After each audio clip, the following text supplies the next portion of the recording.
दोस्तों, जय हिंद, जय भारत।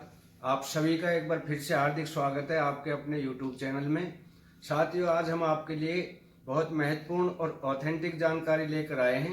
जैसा कि आप बोर्ड पर देख पा रहे हैं दोस्तों, आजकल 18 महीने के डी एरियर पर हाल फिलहाल में बहुत ज़ोरों शोरों से सोशल मीडिया पे और बहुत चर्चाओं में है कि 18 महीने का जो हमारा डी एरियर है वो कितना मिलेगा, एक मुश्त मिलेगा या किस्तों में मिलेगा या नहीं मिलेगा। इस चीज़ पर बहुत ज़्यादा सवाल उठाए जा रहे हैं, चर्चाओं में हैं। तो इस पर मैं लेटर दिखाऊंगा कि वित्त मंत्रालय के डिपार्टमेंट ऑफ एक्सपेंडिचर ने इसके ऊपर क्या कहा, वो मैं लेटर आपको दिखाऊंगा। लेटर में उन्होंने स्पष्ट लिखा है। और दोस्तों, बड़ी खुशखबरी की बात यह है कि हमारा जो 8वें पे कमीशन है उसकी जो कमेटी के गठन है उसका लेटर जारी हो चुका है। उसमें जो सदस्य नियुक्त होते हैं उसमें सेक्रेटरी और डायरेक्टर लेवल के सदस्यों की नियुक्ति होती है, 4 सदस्य होते हैं। तो उसका लेटर इशू हो चुका है। मैं आपको वो लेटर भी दिखाऊंगा। और सबसे बड़ी खबर है कि जो हमारे भूतपूर्व सैनिक हैं या सिविलियंस हैं उन सब के लिए सिविल डिफेंस के लिए एंट्री शुरू हो चुकी है, भर्तियां शुरू हो चुकी है, ट्रेनिंग भी उनकी शुरू हो चुकी है। उनकी एज क्या होगी, कैटेगरी क्या होगी, क्वालिफिकेशन क्या होगी, ये सारी चीज़ें मैं आपको बताऊंगा, विद प्रूफ दिखाऊंगा, वीडियो दिखाऊंगा। और सबसे लास्ट और महत्वपूर्ण जानकारी है कि हमारे जो एंट्री लेवल पे है, एंट्री लेवल पे का जो लेटर है वो आ चुका है। तो मैं ये दिखाऊंगा जो हमारे एंट्री लेवल की जो पे है वो किसको लागू है और किसको उसको मिलना चाहिए, किसने उसको अप्लाई करना चाहिए, उसका भी मैं लेटर दिखाऊंगा। तो साथियों, सबसे पहले वीडियो शुरू करने से पहले आप सभी से अनुरोध है कि जिसने भी हमारे चैनल को सब्सक्राइब नहीं किया है या बिना सब्सक्राइब किए हुए हमारे चैनल को देख रहे हैं तो कृपया करके चैनल को सब्सक्राइब अवश्य कर लें। इससे मुझे कोई फ़ायदा नहीं होगा, लेकिन आप लोगों को फ़ायदा होगा कि जो भी नोटिफिकेशन होगा वो आप तक अति शीघ्र पहुंचाया जाएगा, अपने आप ही चला जाएगा, ऑटोमेटिक हो जाएगा जैसे ही आप चैनल को सब्सक्राइब करो। तो चलो आप जानकारी शुरू करते हैं। सबसे पहले पूर्व सैनिकों की सिविल डिफेंस में भर्ती के लिए लेटर, ट्रेनिंग शुरू, एज, मेडिकल कैटेगरी यानी कि कितनी एज है, क्या उसकी मेडिकल कैटेगरी है, और पेमेंट यानी उन्हें क्या वेतनमान मिलेगा, मानदेय मिलेगा। तो मैं आज खुद एक मीटिंग में शामिल था, भूतपूर्व सैनिकों की मीटिंग थी जिला प्रशासन के साथ। तो प्रशासन हेडक्वार्टर में बहुत सारे भूतपूर्व सैनिकों ने इसमें भाग लिया। और इस मीटिंग का उद्देश्य ये है कि अभी आपको इसमें कोई मानदेय नहीं मिलेगा, आपकी ट्रेनिंग कराई जाएगी, आपको ट्रेनिंग दी जाएगी, चाहे आप पेंशनर हैं या सिविलियन हैं, चाहे आपकी एज 80 वर्ष है, लेकिन सिर्फ ये है कि आप चल फिर सकते हो, उसी में आप इसके एलिजिबल हो। मेडिकली कैटेगरी चाहे आपकी कुछ भी हो, इससे इसका कोई मतलब नहीं है। सिर्फ इतना होना चाहिए कि आप चल फिर सकते हैं। जब भी कभी देश के अंदर ऐसी आपत्ति आए यानी लड़ाई की संभावना हो, जैसी 10 दिन पहले हुई थी, अभी महीने पहले हुई थी, तो इस तरह की आपत्ति से सुलझने के लिए सभी जिलों में ये सिविल डिफेंस की ट्रेनिंग और इसमें एनरोलमेंट चलाया जा रहा है, ताकि इस तरह की कोई भी आपत्ति आ जाए तो हमारे हर नागरिक जो भी वॉलंटियर है वो इसमें ट्रेनिंग ले सकते हैं। और इसमें कोई पैसा नहीं दिया जाएगा, ट्रेनिंग का आपको कोई पैसा नहीं देना है और मानदेय भी आपको कुछ नहीं मिलेगा। यदि लड़ाई के दौरान आपने यहाँ हेल्प करनी हुई तो उस समय आपको मानदेय भी दिया जाएगा और आपको सम्मान भी मिलेगा। अगले मैं बताऊंगा आपको कि जो बड़ी खुशखबरी है, 8 CPC के लिए सब ने बड़े लेवल के अधिकारियों की नियुक्ति शुरू कर दी है और इसमें कमेटी जल्दी काम करना शुरू कर देगी। तो जैसा कि आप ये लेटर देख रहे हैं, इस लेटर में क्लियर लिखा गया है। तो जैसा कि आपको ये लेटर स्क्रीन पे दिख रहा है, इसमें लिखा है to chief secretaries all state governments, यानी सभी चीफ सेक्रेटरीज के उस स्टेट गवर्नमेंट्स को भेजा गया है। All secretaries ministries public departments of government of India. तो जैसा कि आप इसमें सब्जेक्ट देख रहे हैं, filling up of the 4 posts of deputy secretary public director in the commissions at CPC on deputation basis under the Central Staffing Summer Expenditure Registered। यानी कि 4 पोस्ट है जो अहम पोस्ट होती है इसके लिए।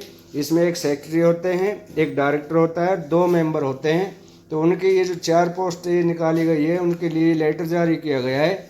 अब इसमें नीचे लिखा गया है, dear sir madam, it is proposed to fill up the 4 posts of Deputy Secretary / Director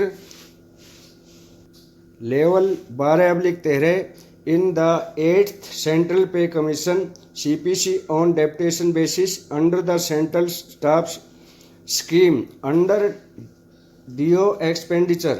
The applications were invited for all post-wide circular of even number dated 24/4/2025 copy attached.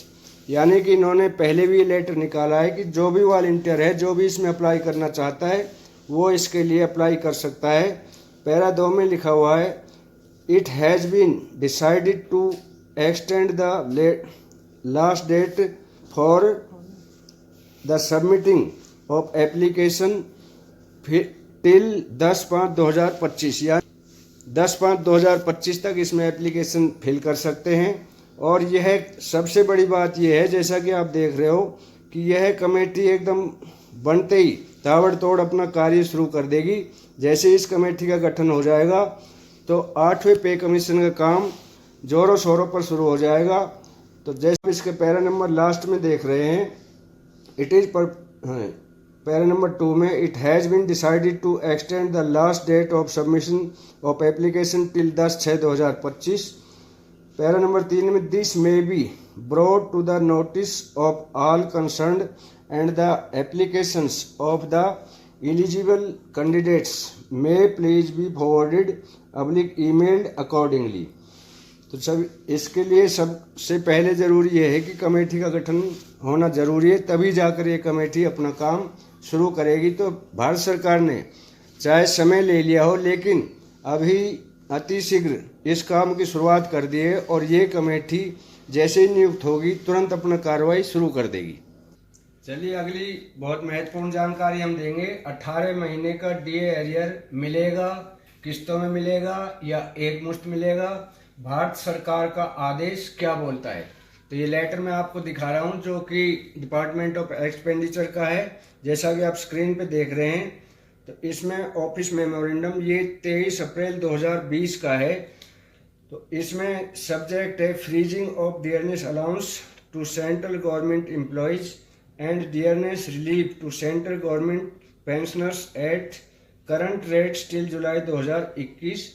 The undersigned is directed to say that in view of the crisis arising out of COVID-19, it has been decided that the additional installment of dearness, यानी last में इसमें निचोड़ दिया हुआ है, para इसका 2 देखें तो इसमें क्लियर कर दिया इन्होंने, as and when the decision to release the future installment of dearness allowance and dearness relief due from 1st July 2021 is taken by the government, the rates of dearness allowance and dearness relief as effective from 14th January 2020, 1st July 2020 and 1st January 2021। यानी हमारी ये 3 किस्तें इन्होंने freeze की थी, जो पहला जनवरी 2020 की, जुलाई 2020 की और जनवरी 2021 की।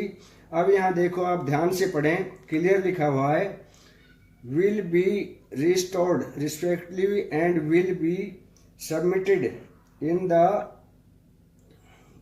commence revised rate effective from 1st July 2021। No arrear, ये ध्यान से पढ़ने की बात है। ये देखो क्लियर किया है, no arrear for the period from 1st January 2020 to till 30 June 2021 shall be paid.